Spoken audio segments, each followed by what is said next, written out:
The king in a tattered uniform. Ejamenu had 4 wives and fathered 15 children. Eventually, 2 of the wives left the marriage, leaving the remaining 2 wives to take care of all the 15 children. Kwame was the first male child among the 15. He worked with his father on the farm to help feed the entire family. He also performed all the heavy household chores and took care of his siblings. Despite this, he was the most hated child of the 15, particularly by his stepmothers, because his own mother was one of the 2 wives who had left the marriage. His father, Ejamenu, was one of the richest men in the community, yet he never took care of Kwame the way a father should. Although Kwame was the most brilliant student in the school, he wore the worst uniform. Every morning, Kwame had to finish all the household chores before leaving. He was always late to school. Kwame was brilliant that he was promoted directly from class 3 to class 5. However, compared to his siblings, he lacked books and other learning materials. One of his stepmothers, called Mami Aisha, sowed herbs, so Kwame had to wake up early to boil the herbal leaves. Sometimes he would use mouth to blow air and rekindle the fire. Once, Mami Aisha came around and saw the fire was low. She pushed his head into the flames, burning his hair. Kwame cried, wailed in pain and bruises all over his head. He endured severe maltreatment. When he told his dad, his father said nothing sensible to help him.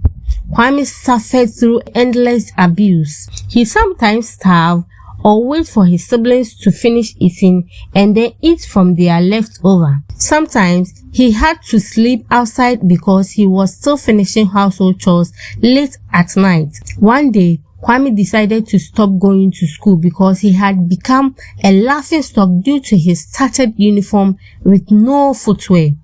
He couldn't understand how his father could be the richest man yet treat him so inhumanly. His father was never willing to support his education. Since he was refusing to go to school, Kwame was given 3 options: learn a trade as a goldsmith, become a blacksmith, or produce charcoal by cutting down trees. Looking at these options, Kwame felt he had no choice but to find a way to continue schooling. Kwame had an uncle called Issa, who was the same age and in the same class as him. Issa had 2 uniforms, so they decided to share. Issa wore the uniform on Mondays and Tuesdays, and then Kwame would take the dirty uniform and wear it to school on Wednesdays and Thursdays. As a result, Kwame attended school only twice a week, yet he remained at the top of the class academically. Eventually, the final exams approached and Kwame needed to pay his registration fee. Kwame knew he could not look to his father for help. Instead, he sought out one of Ejamenu's vast coconut farms. Faced with the deadline of his final exams, he spent hours scouring the ground, searching for dried coconuts that had fallen naturally. He lived in constant fear. He dared not climb the trees to pick the ripe ones, knowing that if his father caught him, the punishment would be severe. Collecting and selling the fallen fruit bit by bit to save every penny. To supplement his meager earnings, he turned his greatest strength, his intelligence, into a lifeline. He began tutoring his classmates, teaching them the lessons they had missed or struggled with. In exchange, some students gave him small amounts of money, while others shared their food with him. This kept him from starving while he worked towards his goal. Through sheer determination, sweat, and the kindness of the peers he helped, Kwame slowly gathered enough money to pay for his registration. Kwame eventually sat his final exams and, true to his brilliance, passed with distinctions. However, success brought a new kind of pain. His stepmother's bitterness only grew. Mami Aisha would curse Kwame and hurl insults at his absent mother.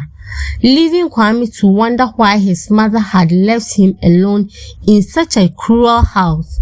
One day, while Kwame was roaming the streets, an elderly woman from his mother's side of the family saw him. As she called him closer, her eyes widened. She recognized the familiar face of her own kin. She saw that this is my grandson. Tears rolled down her cheeks at the sight of his filth and bare feet. On that day, she bought him the first pair of slippers he had ever owned. She told him a secret that changed his world. He was not alone, and he came from a royal lineage. She took him back to his true hometown, and for a moment, life began to improve. However, tragedy struck again when his grandmother passed away, left in hardship once more. He struggled through senior high school and worked tirelessly until he finally became a teacher. Years passed, and the tables turned. Kwame became a successful man, eventually becoming the sole provider for the very family that had once maltreated him. Meanwhile, Ejamenu fell gravely ill. The richest in the community was now broken and helpless. Ironically, all the siblings who had been favored and well-fed refused to take care of their father. Kwame now stands at a crossroads. He is torn between the memory of the fire, the hunger, and the tattered uniforms, and the man he has become. He must decide.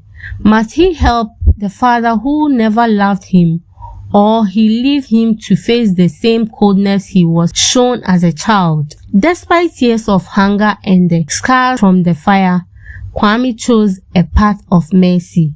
When his father lay dying and abandoned by his own children, Kwame did not turn away. He took his father from one hospital to another, using his hard-earned money as a teacher to seek the best care possible. Deeply moved and filled with regret, Ejamenu finally saw the true heart of the son he had once mistreated. Before his passing, he asked for Kwame's forgiveness and blessed him tremendously. In a final act of repentance, the father offered all his vast properties and wealth to Kwame. Kwame was amazed by the gesture, but he shook his head and said, "The time I truly needed your help, you did not give it to me." Kwame said softly, choosing the peace of his own hard work over his father's riches. When Ejamenu eventually passed away, the other 14 children who had refused to take care of him while he was sick suddenly emerged to fight over the inheritance.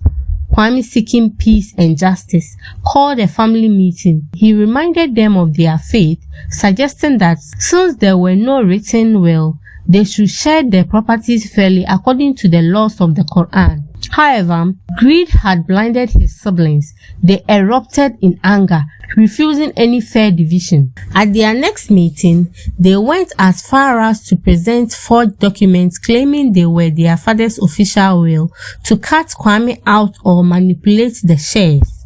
Kwame looked at his brothers and sisters and realized that the wealth of Ejamenu was a curse that brought him only hatred. He refused to fight.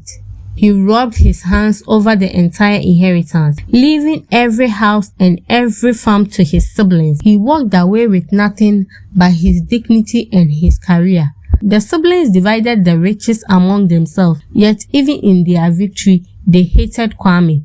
They couldn't understand a man who valued his peace of mind more than a gold. Kwame moved away, finally free from the shadows of his past. Years later, he married a wonderful woman and was blessed with 4 children who, like him, grew up to be successful and hardworking.